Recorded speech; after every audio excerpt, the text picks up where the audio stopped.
waaw tali ngaay Pekes cil maxa Pape boobu sunu tali la. Pape waxal. da ko tudd Baba Garage jéey ci jamonoy élection Babacar photo bu mu génn de. day génn dañ koy collé mayaale ñu ko. dañuy mayaale loolu boobu parce que xàmme woo Salma. gis xàmme woo Baye ngeen mu Ndongo. ngi nii gis ngeen ko nii tali bi ñu ngi ko bul fàtte photo ya photo dégg ma naan campagne tali sax du Babacar. tali rang-rang bi xaw ma sa rang-rang laa koy tuddee xaw ma lu ma koy tuddee waaw lii ngeen jàkkaar loolu nii depuis 2021 lañ ko xolli 45 kilomètres biñ ko xollee ak léegi dara amu ca du benn travaux moo yow Mali te wóor na ci xale bu depuis 2021 xale bu ndaw lii yow tali xam bi nga lii tali bi wóor na ci xale bu ngaay Pekes Cilmaxa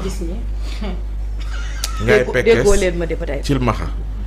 ñoom Njaga Njaay nekk ca wetu poste ba ca Mboro di fa liggéey ay ñoom Cheikh ñoom maam Cheikh surtout sax Njaga bi ma wax nii dëkkam la lii dañu ko porté ne dañu bëgg kilifa yi ci seen bopp yëg ko dimbal leen ci tali bii nga xamante ni ñu ngi koy xaar te gisaguñ ko xam nga 2021 ak léegi moom def na ñeenti at mu ngi bëgg a yàgg ministère bi ñu dénk wàllu infrastructure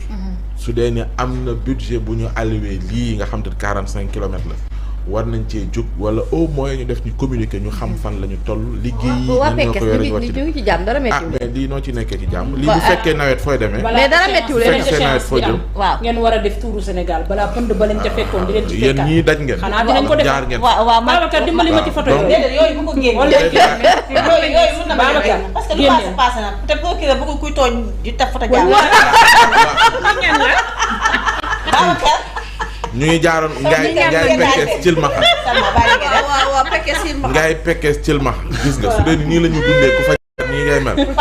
lii ñi am feebaru dënn moom fu ñu jëm Pape ma wax la daal. ñun dañoo te ñu bëri xëy na dañ koy amaale lii mu ne moom Pape. ca yàqu. ah biñ mais yéen bi ngeen ñibbisi ñëpp a feebar. ñun bi ñuy def lii non lii tamit bi ñuy def lii xaw ñu xam man maa doon disé naan naa yëg pick-up man lu ñu wax ma ne ginnaaw pick-up bi madame itam lu ñu wax mu ne ginnaaw pick-up bi ñun ñu moom pick-up bi ak Assane Baye Ndongo ak Feuz dañu foogoon ñun Assane Assane xam nga tey bu noir la yore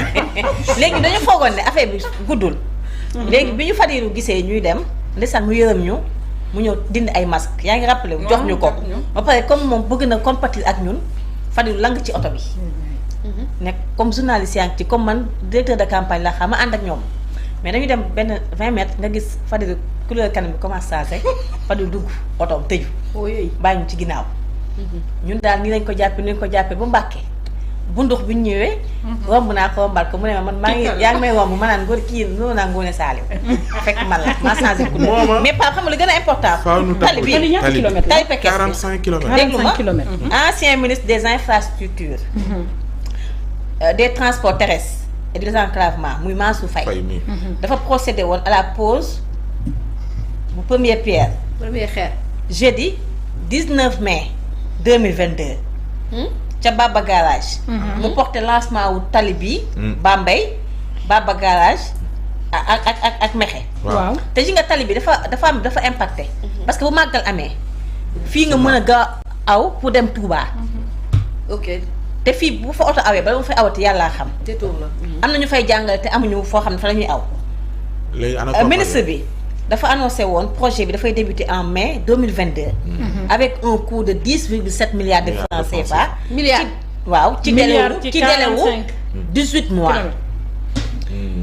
travaux yi construction la woon Mexe Cilmaxa Mexe Baba Garage pour ñu réaliser mooy tronçon bii nga wax déjà pour réduire accident yi accident mortel yi nga xam ne dafa doon am fii ñoom tam mu ñeer leen lool parce que am na ñoo xam dañ fa dëkk souffrance des femmes jigéen ñi nga xam ne dañoo ëmb wann lool wala wasin di aw fii bu njee fa ñàkk seen ay doom poste de santé Kayoor bi nga xam ne dafa nekk foofu noonu ci diggante Ngaay Mexe ak fii mënuñu fa woon accéder seen activité économique yi nga xam ne fii lañu jóge comme ni ma la ko waxee dem ci dëkk bu sell boobee du Touba mënuñoo foon dem léegi nag bi ñuy aw foofu ci campagne bi dem ba Ngaay am ku ñëw wax ko président Ousmane Sonko mu ne daf fay aw pour xool boo fa awee pour xool ba tey bu élection yi doon ñëw sax andi woon nañu fa ay commencé waat ne dañ koy liggéey bu naxee ko waa dëkk ba teg ko fa fa la lépp awee tàbbi àjjana ba tey dañu